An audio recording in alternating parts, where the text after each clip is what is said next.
Olá, a Unesp Notícias desta terça-feira mostra os cuidados que os idosos devem ter ao dirigir. Em Bauru, 28 mil pessoas com mais de 65 anos têm carteira de motorista. Vereadores discutem relatórios sobre saúde e transportes.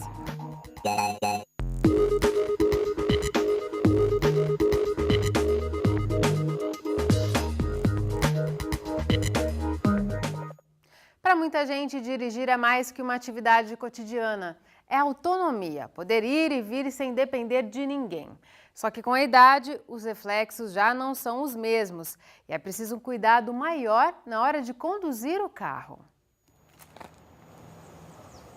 No dia 12 de agosto, quem passava nesta calçada levou um susto. No começo da manhã, este carro chocou-se contra o muro da USP. O motorista era um senhor de 70 anos que passou mal no volante e perdeu o controle. Por sorte, ninguém ficou ferido. O acidente poderia ter acontecido com qualquer um, mas pessoas mais velhas podem estar mais sujeitas a ter um mal súbito enquanto dirigem. Em Bauru estão registradas quase 200 mil habilitações. Dessas, 28 mil são de pessoas com mais de 65 anos, o que representa 14% do total. O Estatuto Nacional do Idoso considera que está na terceira idade quem passou dos 60 anos. Estes vovôs e vovós dirigem há bastante tempo. Muitos já completaram 20, 30 anos de carteira de motorista. Mas hoje o trânsito é bem diferente do que aquele do século passado. A frota cresceu, a disputa por espaço aumentou e é preciso ter cada vez mais atenção ao volante. Antes da pessoa conduzir o veículo, que ela faça, um checklist de todos os componentes de segurança do próprio veículo. Questão das luzes, se está em perfeito funcionamento, cinto de segurança, freio, conservação dos pneus, limpador de para-brisa. Isso tudo vai contribuir, ajudar na prevenção do acidente. Cuidado é o que nunca faltou ao seu Rubens, de 66 anos. Taxista desde os anos 60, conhece a cidade como a palma da mão e ainda tem muitos quilômetros para rodar. Eu seria o primeiro a parar se não tivesse com minhas faculdades mentais funcionando bem. Eu seria um idiota se pusesse os outros em risco. A aposentadoria está próxima, dezembro deste ano. Mas não porque ele não se sente mais capaz de dirigir. A minha contribuição eu já dei. Vamos deixar os mais jovens seguir a profissão, O senhor usava o carro para quê? Já o seu Severino abriu mão da CNH. Aos 87, depois de mais de 40 anos de carteira de motorista, decidiu que era hora de parar. Me deu tontura 2 vezes. Dirigindo, mas graças a Deus não aconteceu nada, não bateram em mim. Se eu bato num carro aí com uma família, mato criança, eu não tenho mais sossego na vida. Graças a Deus que ele conseguiu desligar o carro, Ele desligou, aí a turma começou a buzinar, e eu desci do carro e falei, gente, por favor, deu tontura no meu marido, espera um pouquinho que ele melhora, ele encosta o carro para vocês passar. E o pessoal, como é que foi? Não desceu ninguém de carro para acudir a gente que fosse, viu? Fiquei boba, porque a gente tem que ser humilde nessa hora, Mas graças a Deus ele melhorou, tirou o carro do meio, eles passaram, e a gente esperou ele ficar bem, aí nós viemos embora. A partir de uma certa altura da vida, o motorista não tem mais as mesmas condições que tinha antigamente. A gente sabe que o envelhecimento acontece uma sucessão de perdas e limitações. Dos sentidos principalmente, visão, uma diminuição da acuidade visual, uma diminuição da audição, diminuição do funcionamento motor, da questão motora mesmo. A doença de Parkinson, por exemplo, não afeta no começo a parte cognitiva, a parte de orientação temporoespacial, mas afeta muito a parte motora. Há uma lentificação dos movimentos. Isso retarda muito os reflexos. Fica muito difícil dirigir. Este geriatra recebe quase todos os dias pacientes com mais de 60 anos que ainda dirigem e vê o quanto é difícil dizer para uma pessoa que ela não pode mais fazer algo que fez durante a vida toda. Imagine um homem que foi o provedor da família a vida toda, sempre dirigiu, sempre foi independente, chegar aos 75 anos e falar, o senhor não vai poder mais dirigir. Então, leva até casos de depressão e tudo mais. E a gente tem que, com jeito, tentar fazê-lo ver que vai ficar difícil não só para ele, mas como para terceiros no trânsito. No caso do seu Severino, depois dos sustos, não foi preciso muito para convencê-lo. Ele mesmo já pensava em abrir mão do carro. E depois de uma palavra de carinho da mulher, foi tudo muito tranquilo. Fui falando com ele aqui em casa, nós dois conversando, sabe? Velho, isso é um livro aberto que você tem. É uma página, você vai fechar esse livro com chave de ouro, porque você nunca teve um acidente pesado. Hoje são os filhos que levam os pais para cima e para baixo. Nós nos organizamos, é assim, eu levo 3 vezes por semana eles no projeto, no mercado, onde precisar, e quando eu não posso, meu irmão leva. Pelo menos a gente fica sossegado. Depois de tanto tempo no volante, levando a família para todos os lugares, agora o seu Severino conquistou um privilégio, que era andar no banco de trás de chofer particular. As atividades da Semana Nacional de Trânsito começaram hoje, apesar da chuva que cai durante todo o dia. Até o fim deste mês serão realizadas palestras e outras ações educativas, com o objetivo de diminuir o número de acidentes aqui na cidade. A programação completa você encontra no site da Endurbe. A chuva e a falta de energia elétrica atrapalharam o trânsito no centro da cidade. Segundo o IPMET, entre a meia-noite de ontem e as 5 horas da tarde de hoje, choveu 34 milímetros. Pela manhã, semáforos ficaram sem energia e alguns estabelecimentos comerciais só abriram mais tarde, inclusive agências bancárias. Segundo a Endurbe, a falta de energia não foi causada pela chuva, mas por uma manutenção na rede elétrica feita pela CPFL. A CPFL foi procurada, mas não respondeu até o momento. E olha que a primavera nem começou ainda, mas a chuva já deu as caras. A água que cai continuamente desde a madrugada elevou ao máximo a umidade do ar e derrubou as temperaturas. Chove de moderado a forte em todo o estado de São Paulo. Amanhã o tempo começa a limpar a partir da região oeste, mas a chuva continua na maioria das regiões. Em Bauru, a chuva permanece ao longo do dia. Amanhã o tempo começa a melhorar, mas ainda há previsão de mais água. A umidade do ar agora é de 100%. A temperatura não passou dos 20 graus hoje em Bauru. Amanhã pode subir para 25 aqui em Piratininga e em Agudos. No próximo bloco, o tema da entrevista do dia é segurança pública. O diretor do DEINTER 4, o delegado Benedito Valencisi, é nosso entrevistado. E ainda hoje, vereadores votam relatórios das comissões temporárias da Câmara. Voltamos já.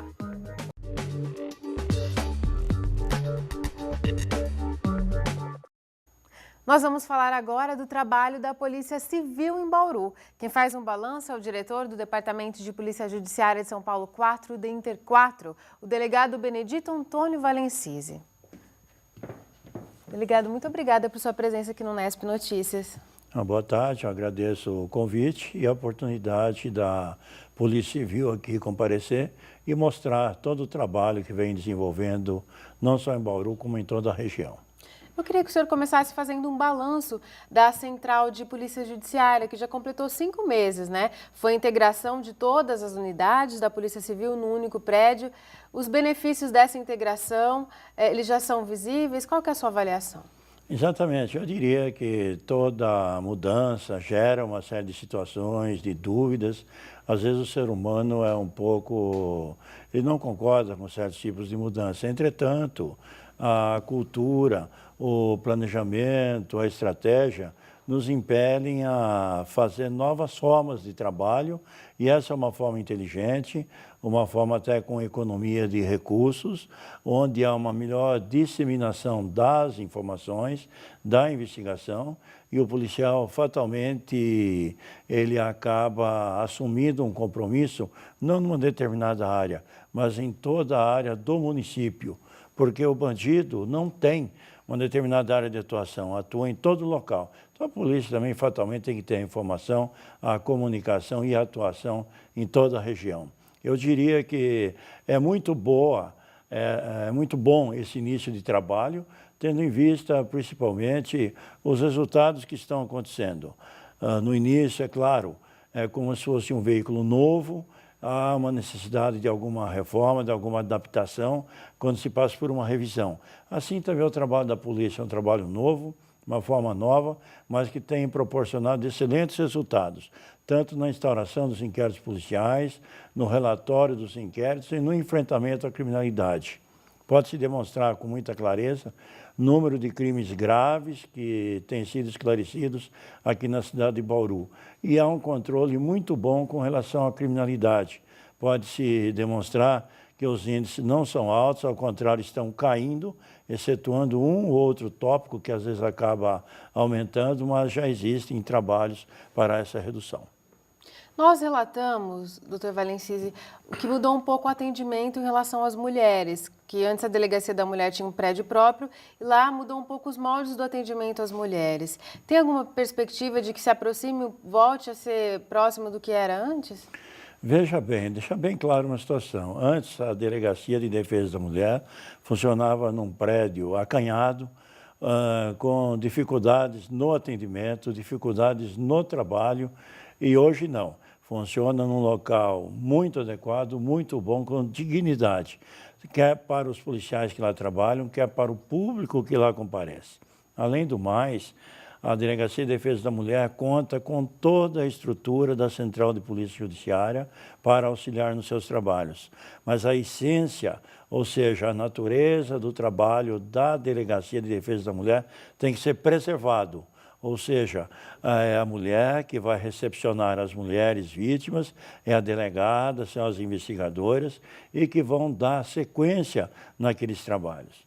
Além do mais, um ou outro caso que se exige o apoio de outros grupos, lá estarão presentes, ou seja, na prisão de um indivíduo que estuprou uma mulher, na investigação que será desenvolvida, tendo em vista vários crimes graves praticados contra a mulher. Então, existem órgãos lá dentro especializados e que apoiarão tudo sob o controle e a coordenação da delegada da Delegacia de Defesa da Mulher. Além disso, temos órgãos municipais que estão em contato conosco e irão trabalhar no interior da Central de Polícia Judiciária. O Centro de Referência da Mulher? Exatamente, é o Centro de Referência da Mulher. E esse centro, lá no interior, terá melhores condições de recepcionar, no primeiro momento, as vítimas mulheres que lá comparecerão e, em seguida, encaminhamento à DDM, que já se encontra lá. O que se percebe é que vários órgãos de defesa da mulher estão espalhados e essa distância física prejudica o atendimento. E estando todas no mesmo local, é óbvio que esse atendimento será mais qualificado. Já tem uma previsão, delegado, de quando o centro iria para lá? Já houve a reunião, houve o acordo, está tudo definido. Estamos encaminhando a documentação para a Delegacia Geral de Polícia para conhecimento e autorização. Acredito, se Deus quiser, no mais tardar dentro de um mês, tudo isso estará devidamente funcionando. Certo. E a gente está acompanhando, a Polícia Civil está em estado de greve, já fez algumas interrupções de serviços. Caso a paralisação se concretize, como vai ficar o atendimento à população? Veja bem, a Polícia Civil, o delegado de polícia com carreira jurídica, é legalista por natureza. O objetivo, em momento algum, é o de prejudicar a sociedade que está acompanhando as reivindicações da Polícia Civil. Existem paralisações esporádicas, momentâneas, mas nem por isso o trabalho deixa de ser realizado. Pode-se observar os trabalhos nos plantões, os trabalhos no dia a dia e nas investigações. Esperamos e torcemos e estamos trabalhando junto com o governo para que efetivamente ocorra uma definição em torno dessas reivindicações para evitar que uma situação mais drástica venha a acontecer. E falando também em não prejudicar o atendimento à população, houve uma mudança recente no comando da seccional de Bauru. Para as pessoas não muda nada, né, delegado? Veja bem, houve a mudança, a Polícia Civil é muito dinâmica e as mudanças acontecem com frequência.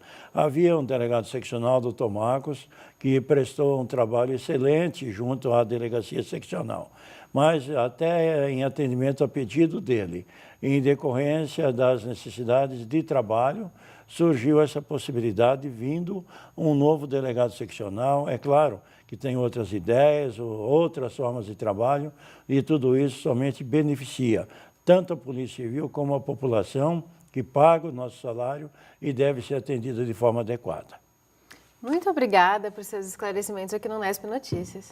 Ok, eu agradeço e quero deixar bem claro que a Polícia Civil, dentro de seus trabalhos, dentro de suas atribuições, estará sempre à disposição para a sua prestação de serviço à sociedade e para os devidos esclarecimentos. Obrigado. A gente vai para um rápido intervalo e volta daqui a pouco.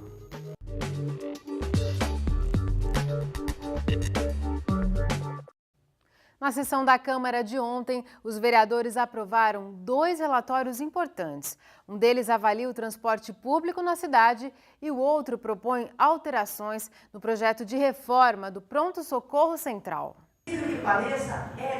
Para os parlamentares ficou claro, o serviço de transporte coletivo de Bauru é inadequado.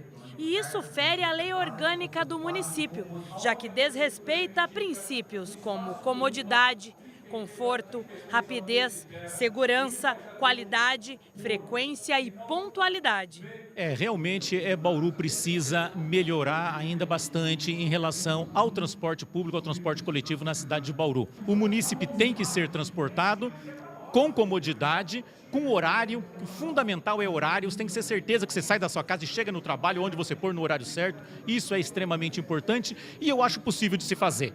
O relatório será entregue para o Poder Executivo, para a Justiça e para a Endurbe. Segundo a comissão, agora a Câmara deverá abrir as contas das empresas que prestam o serviço na cidade para determinar e avaliar os custos. Para o vereador Roque Ferreira, isso deve justificar a abertura de uma comissão especial de inquérito. A comissão analisou o grau de satisfação e entre as medidas que sugere, ela está sugerindo que a Comissão de Fiscalização e Controle da Casa se debruce sobre os custos da tarifa.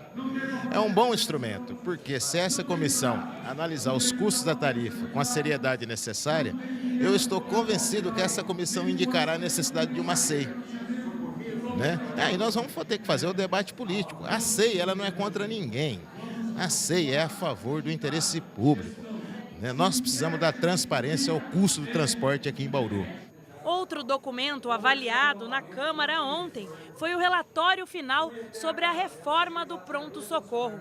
A Câmara sugere alterações nas obras. Entre as mudanças no projeto de reforma do PS, os vereadores querem aumento de leitos, passando de 17 para 34. Além disso, querem também mais postos de inalação e de hidratação, além da implantação de uma UTI.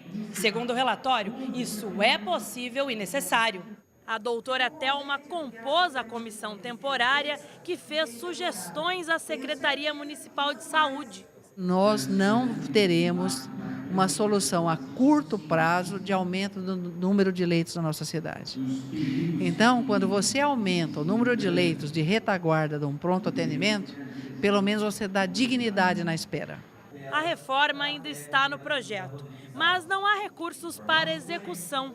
Segundo Sandro Bussola, a Câmara analisa colocar entre os pontos do novo contrato com o banco que gere os salários dos funcionários públicos do local uma doação para a obra do PS. Nós sabemos que a folha de pagamento da prefeitura, como daqui, está vencendo em abril, e nada importante que nós fazemos agora um pregão presencial ou uma licitação e que a empresa vencedora faça uma doação em relação a recursos para a reforma e ampliação do pronto-socorro central. O senhor acha que isso é possível? Eu acho que é possível, tenho conversado com algumas pessoas do departamento jurídico e vendo essa possibilidade.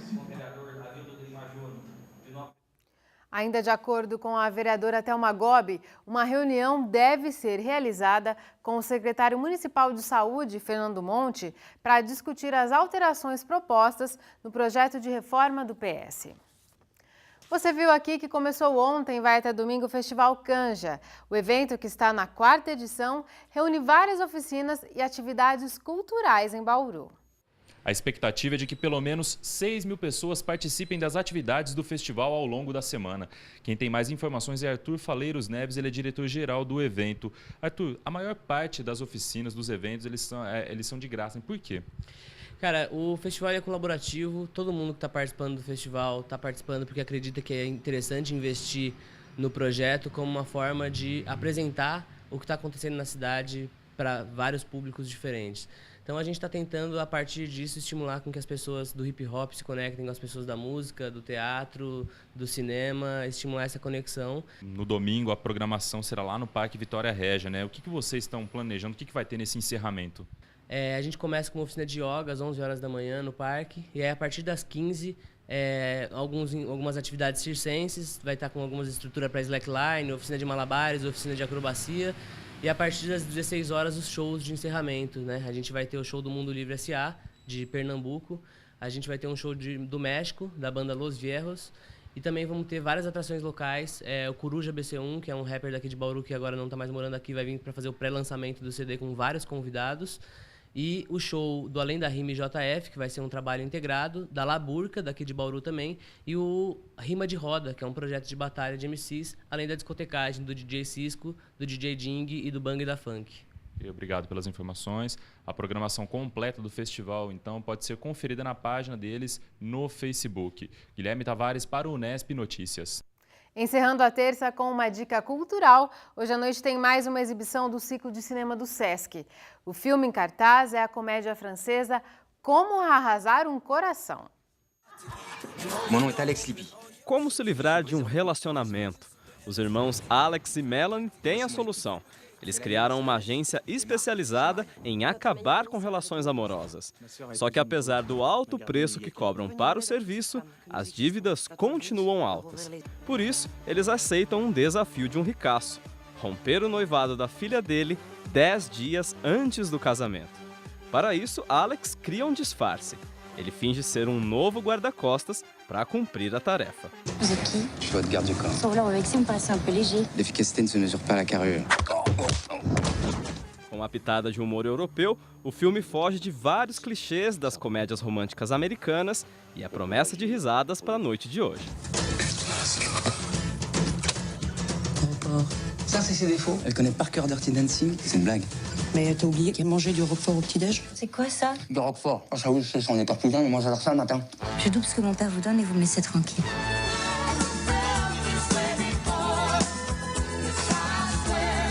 Vous avez fait quoi de plus fou par amour?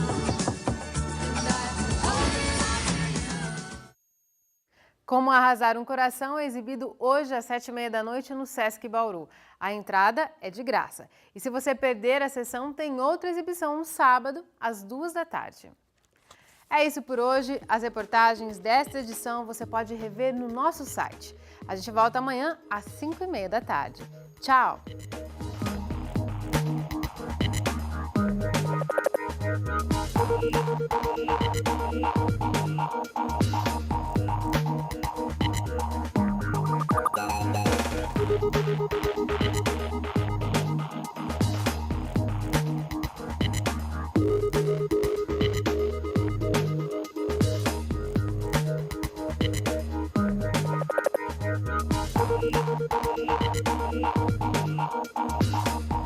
Thank you.